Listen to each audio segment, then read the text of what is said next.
Kuki khutlai paiba singna Meecham taruk Tamthina hatokpikhiba gi thouong adu NPF Manipur State Unit na Akanba Maongda Condemn Toui amadi irang asigi tung koina chatnaba yagadaba waroishin ama thiminnaba gi tangai phadaba lei haina Water Resource Minister Awangbow Newmai na phongdorakli tarungda leiba NPF Manipur State Unit ki office ta pangthokpa paugi mifam amada wafam asi phongdok aduna mahakna hai Kuki khutlai paiba singna chatharakliba thouong asi miyoibagi lichat nate asigumba thongdok asi makata na thokan biganu thouong asida chenaba singi mathakta matik chaba action lokhat hanba haibasida party asina khongfam chena lepli hiram asiga mari leinana party asigi office bearer singi oiba mifam ama pangthokre mifam aduna asigumba tamthiraba thouong sing asi Akanba maongda Condemn tawki nakalamromda nongmanini gi mamangda imphal gi akoibada leiba minister amadi MLA singi yumda changduna Akanba pressure piba yumkai thugaibana chingbagi thouong asi party asina Condemn tawi miyamgi apamba pendaba wafam kya miyamgi mihut singda thamba amadi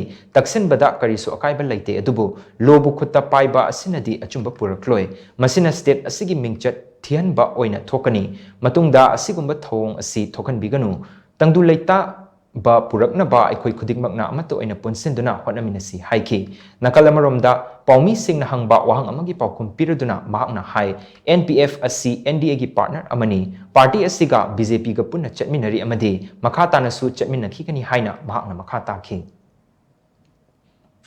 any problem any issue say hoji phamminaraga wari tawraga solution purak payaba khaktani there is nothing which is impossible if we sit across the table and try to sort it out our problems and issues aduna zat amana orabasu peace purang nangai miyam honasi akoi wakhan khra chawba darkar lei zati punamak se wakhan khra chawre harga as asumaina public wahan basi yaroi akoi solution amade purak se habse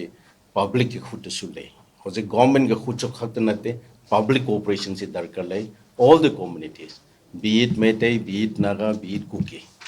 akoi miyam tholaga leaders miyam tholaga public ki level da asigumba thodok se matung munau da mu thoktana ba permanent solution thiminnaba hase darkar lei amma bu tainaraga leirade solution se subla lawe at the end of the day waga do the Meecham praja sing ne nongma chara thiriba nongma hingngai honariba dugi lives effect over khaktani aduga loinana student gi life matung manau gi future oigada khoi gi younger generation gi life so yam effect towi aduna leaders miyama se khantha biraga solution se thimina se habse khoi party trap ga build up